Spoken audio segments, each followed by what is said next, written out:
शाम होते ही सभी तोते वापस उसी पेड़ पर जा बैठे, लेकिन जैसे ही उनके पंख और पंजे डालियों से छुए वे गोंद में फंस गए और वहीं चिपक गए। पेड़ की हर शाखा पर गाढ़ी गोंद लगी थी। सारे तोते बुरी तरह जकड़ चुके थे। उनके साथ राजकुमार रुद्रसेन भी फंस गया था।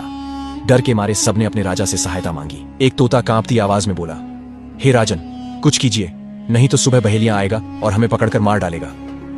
यह सोचकर सभी घबरा गए। तभी राजकुमार ने सबको शांत किया और कहा, ध्यान से सुनो, जब सुबह बहेलिया आए तुम सब मरने का नाटक करना। वह तुम्हें जमीन पर फेंक देगा और जैसे ही मौका मिले उड़ जाना, बाकी मैं संभाल लूंगा। सभी ने उसकी बात मान ली और डालियों से ऐसे लटक गए मानो उनमें जान ही न हो। अगली सुबह बहेलिया आया। उसने देखा सारे तोते मर चुके हैं। उसे अफसोस हुआ कि उसका सारा शिकार एक ही रात में खत्म हो गया। इसलिए वह एक एक करके सब तोतों को पेड़ से निकालकर जमीन पर रखने लगा। जैसे ही सही मौका आया, नीचे पड़े सारे तोते झट से उड़ गए। बहेलिया हैरान रह गया। उसने देखा बस एक ही तोता अब भी पेड़ पर लटका है, वही राजकुमार। जिन तोतों को वह मरा समझकर नीचे फेंक चुका था वे सब भाग चुके थे। बहेलिया बड़बड़ाया, यह सब मिलकर मुझे धोखा दे गए। उसने पेड़ की ओर देखा और गुस्से में बोला, यह सब तेरी ही चाल है। चल, अब मैं तुझे रानी के पास ले जाऊंगा और बेच दूंगा। मुझे 1000 सोने के सिक्के मिलेंगे। यह सोचकर बहेलिया खुश था। वह उस तोते को लेकर चल पड़ा। रास्ते में तोता बोला, तुम मुझे कहां ले जा रहे हो? बहेलिया हंसते हुए बोला, रानी के पास 1000 सोने के सिक्के मिलेंगे। तोता बोला, अगर मैं तुम्हें 5000 सोने के सिक्के दिला दूं तो क्या तुम मुझे रानी को नहीं बेचोगे? बहेलिया चौंक गया, बोला, 5000 सोने के सिक्के मिलेंगे? किस सिक्के? कैसे? तोता बोला, राजा धर्मपाल वही हैं, मुझे उसी के राज्य में बेचो। मेरा मूल्य मैं स्वयं बताऊंगा। बहेलिया उसकी बात मान लेता है और रानी के पास ले जाने की जगह राजा धर्मपाल के राज्य के मेले में तोते को बेचने चला जाता है। राजा धर्मपाल के राज्य में यह नियम था, अगर किसी का सामान शाम तक न बिके तो राजा स्वयं आकर उसे खरीद लेता था। बहेलिया तोते को लेकर बाजार में पहुंच गया। जब कोई व्यक्ति तोते को खरीदने आता और पूछता, यह कितने का है, तो बहेलिया कहता, तोता अपना दाम खुद बताएगा। तब तोता इतना अधिक दाम बता देता कि कोई भी उसे खरीद ही नहीं पाता। ऐसे ही करते करते शाम हो गई। सभी लोग अपनी अपनी दुकानें समेटकर चले गए। पूरा बाजार खाली हो गया।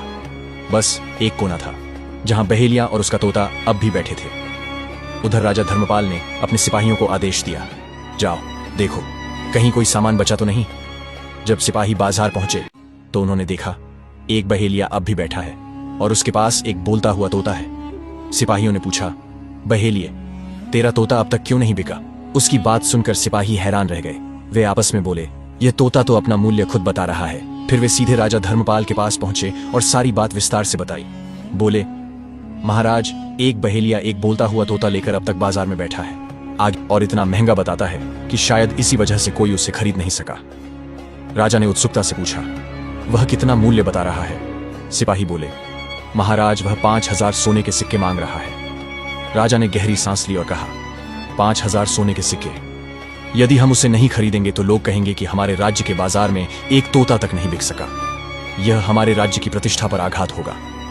इतना कहकर राजा अपने मंत्रियों के साथ रथ पर सवार हुआ और सीधा बाजार पहुंचा। वहां पहुंचते ही राजा ने उस बहेलिया से पूछा, अरे भाई, इस तोते का मूल्य क्या है? बहेलिया हाथ जोड़कर बोला, महाराज, इसका मूल्य तो यह तोता स्वयं बताएगा। राजा ने तोते की ओर देखा और पूछा, बताओ तुम्हारा मूल्य क्या है? तोता बोला, राजा साहब, जो मुझे 5000 सोने के सिक्के देगा वही मुझे खरीद पाएगा। यह सुनकर राजा मुस्कुराया, फिर अपने सिपाहियों को इशारा किया। उन्होंने 5000 सोने के सिक्के लाकर बहेलिये को सौंप दिए और राजा उस अनोखे तोते को लेकर अपने महल लौट आया। वह तोता असल में कोई साधारण पक्षी नहीं था। वह तो स्वयं एक बुद्धिमान राजा था। वह राजा धर्मपाल को समय समय पर ज्ञान की बातें बताने लगा। जब भी किसी संकट की आशंका होती तो वह पहले ही बता देता, महाराज, आप पर यह संकट आने वाला है। धीरे धीरे उस तोते की बुद्धिमत्ता और सेवा भाव से सब लोग उसे बहुत प्रेम करने लगे। जब यह बात रानियों को पता चली कि राजा ऐसा अनोखा तोता लेकर आए हैं जो बोल भी सकता है और अच्छी अच्छी बातें करता है, तो वे उत्साहित हो उठी। जब राजा रात के समय शयन कक्ष में आए, रानियों ने राजा से कहा, महाराज, उस तोते को हमारे पास भी भिजवा दीजिए, हम भी उससे बात करना चाहते हैं। अगले दिन ही राजा ने अपने मंत्रियों से कहा और वह तोता रानियों के पास भेज दिया गया।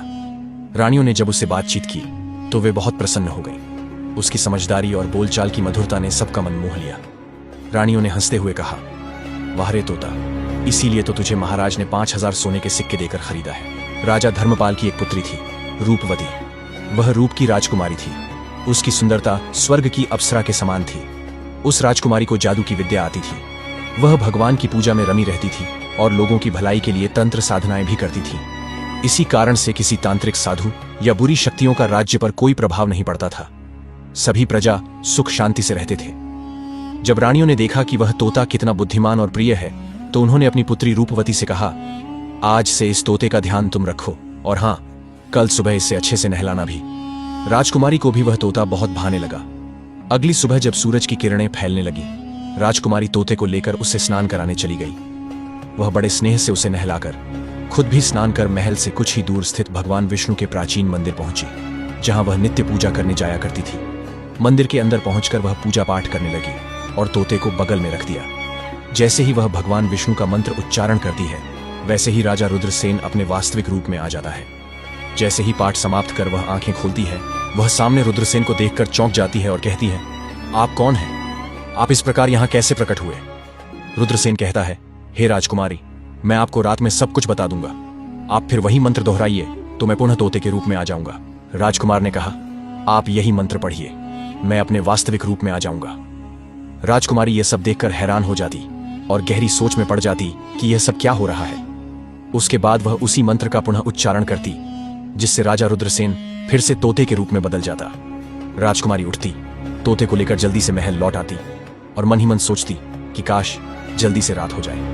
वह महल के अपने निजी कक्ष में उस तोते को लेकर बैठ जाती और जिज्ञासा से भरे मन से सोचती, इतना सुंदर युवक, इतना तेजस्वी व्यक्तित्व, उसके साथ ऐसा क्या हुआ होगा कि वह आज एक तोते के रूप में जी रहा है। मंदिर में जब उसने पहली बार राजा रुद्रसेन को उनके वास्तविक रूप में देखा था, उसी क्षण उसका हृदय उन्हें समर्पित हो गया था। वह उनसे प्रेम करने लगी थी। जैसे ही रात होती और आकाश में तारे झिलमिलाने लगते, वह तोते को लेकर अपने शयन कक्ष में चली जाती। वहीं वह मंत्र का उच्चारण करती और देखते ही देखते वह तोता एक सुंदर युवक में परिवर्तित हो जाता। राजा रुद्रसेन अपने वास्तविक रूप में आकर बिस्तर पर बैठते और राजकुमारी रूपवती को अपनी पूरी कहानी धीरे धीरे सुनाने लगते। कैसे वह राजा बना, कैसे कम उम्र में उसका विवाह हुआ, कैसे 7 रानियों से उसका विवाह कराया गया और किस प्रकार उन्हीं रानियों ने उसे धोखा दिया। उसने बताया कि कैसे एक तांत्रिक की साजिश के कारण उसे तोते का रूप धारण करना पड़ा। अंत में राजा ने विनम्र स्वर में कहा, हे सुंदर राजकुमारी, मुझे क्षमा करना, लेकिन यह बात किसी से भी मत कहना। यदि यह रहस्य खुल गया तो मेरी जान चली जाएगी। राजकुमारी रूपवती ने राजा का हाथ अपने हाथों में लिया और वचन दिया कि वह यह बात किसी से भी नहीं बताएगी, यहां तक कि अपने माता पिता से भी नहीं। और राजकुमारी ने अपना वचन निभाया।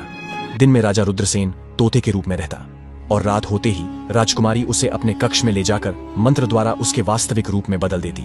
दोनों साथ बैठते, बातें करते, एक दूसरे को समझते और इसी तरह धीरे धीरे राजा रुद्रसेन भी राजकुमारी से प्रेम करने लगा। दोनों एक दूसरे के प्रेम में सराबोर हो गए। उधर राजा रुद्रसेन की 7 पत्नियां अब भी उसकी खोज में भटक रही थीं। उसकी तलाश में वे न जाने कितने निर्दोष तोतों को मरवा चुकी थी, लेकिन राजा कहीं नहीं मिला। अंततः थक हार कर वे फिर उसी तांत्रिक साधु के पास पहुंची और बोली, हे महात्मा, हमारे पति अब तक नहीं मिले, अब हम क्या करें? उसे कैसे ढूंढें और कैसे मारें? तांत्रिक साधु ने अपनी पोटली खोली और ध्यान लगाया। कुछ क्षण बाद बोला, राजकुमार, अब भी तोते के रूप में राजा धर्मपाल के महल में है। उस राज्य में मेरा कोई जादू काम नहीं करता। फिर कुछ सोचकर वह बोला, एक उपाय है, तुम सब नृत्य कला सीखो। हम सब मिलकर राजा धर्मपाल के दरबार में नृत्य करने जाएंगे। जब राजा प्रसन्न होकर कुछ मांगने को कहेगा, तब हम उस तोते को मांग लेंगे। उसके बाद उसे मारना आसान होगा। इसके बाद तांत्रिक साधु ढोलक बजाने लगा और 7 रानियां नृत्य कला का अभ्यास करने लगी। कुछ ही दिनों में वे नृत्य में पारंगत हो गईं और राजा धर्मपाल के दरबार में पहुंची। राजा धर्मपाल को संगीत और नृत्य अत्यंत प्रिय था, इसलिए उसने उनका स्वागत किया। तोते के रूप में बैठे राजा रुद्रसेन ने सब कुछ पहचान लिया। उसने गंभीर स्वर में राजकुमारी रूपवती से कहा, जो ढोलक बजा रहा है वही तांत्रिक है जिसने मुझे तोता बनाया, और जो 7 नर्तकियां हैं वही मेरी 7 पत्नियां हैं। राजा ने आगे कहा, तुम जानती हो कि तुम्हारे पिता को संगीत और नृत्य कितना प्रिय है। ये लोग उन्हें प्रसन्न करेंगे और फिर मुझसे कुछ मांगेंगे, इनाम के रूप में मांगेंगे, और राजा उनको दे देंगे और वह मुझे ले जाकर मार देंगे। यह सुनकर राजकुमारी पूरी तरह से घबरा गई, लेकिन राजा रुद्रसेन ने समझाया कि सुनो राजकुमारी, जब राजा आदेश दे कि तोते को लाया जाए, तुम तब तक मुझे मत देना। जब तक राजा स्वयं ही ना आए तुमसे मुझे मांगने के लिए, फिर भी मुझे मत देना, और इनकार करते हुए तुम उनसे कहना, मैं आपको तोता किसी भी कीमत पर नहीं दूंगी। और जब राजा जिद पर उतर जाए तब गुस्से में आकर मेरा पिंजरा जमीन पर फेंक देना। उसके बाद मैं अपना रास्ता खुद निकाल लूंगा। यह सुनकर राजकुमारी रूपवती ने सिर हिलाया और कहा, हे मेरे प्राण प्रिय, जैसा आप कहें, पर मैं आपको खोना नहीं चाहती। आपसे बहुत प्रेम करती हूं। आपको कुछ भी हुआ तो किसी को नहीं छोड़ूंगी। उधर दरबार में जब संगीतकार का ध्वनि गूंज उठी और रानियां बनी नर्तकी नृत्य करने लगी, राजा उसका बहुत आनंद लिया और बहुत प्रसन्न होकर देखने लगा। नृत्य संगीत समाप्त हुआ। प्रसन्नता से भरे राजा उन सभी से कहते हैं, तुम सभी की जो इच्छा वह मांग सकते हो। तब ढोलकिया बना तांत्रिक साधु बिना देर किए बोला, हे महाराज, जो तोता आपने कुछ दिनों पहले खरीदा है वह हमें दे दीजिए। राजा बिना कुछ सोचे कहाँ ठीक है, और उसने अपने मंत्री को आदेश दिया कि जाओ उस तोते को लेकर आओ। मंत्री सीधा राजकुमारी रूपवती के पास पहुंचा और बोला, राजकुमारी, महाराज ने आदेश दिया है, कृपया वह तोता दे दीजिए। राजकुमारी ने सख्त स्वर में कहा, नहीं दूंगी। मंत्री बोला, कृपया हठ मत कीजिए, ये राजा का आदेश है। राजकुमारी ने कहा, तो आप जाइए और मेरे पिता को खुद यहां भेजिए, वही आएंगे, तभी मैं तोता दूंगी। यह सुनकर मंत्री चुपचाप लौट गया और मंत्री दरबार पहुंचकर राजा को सारी बात बताई। यह सुनते ही राजा धर्मपाल स्वयं राजकुमारी के पास पहुंचा और बोला, बेटी, यह तोता मुझे दे दो। इसे उन नृत्य कला वालों को देना है जिन्होंने आज दरबार में गाना बजाना किया है। राजकुमारी ने शांत स्वर में कहा, पिताजी, यह तोता मैं नहीं दूंगी। राजा को यह सुनकर क्रोध आ गया। उसने कहा, तू कैसी बातें कर रही है? इसे देने का वादा मैंने किया है। राजकुमारी ने जब अपने पिता को क्रोध में देखा तो वह भी गुस्से से भर उठी। उसने बिना कुछ कहे पिंजरे को जमीन पर फेंक दिया।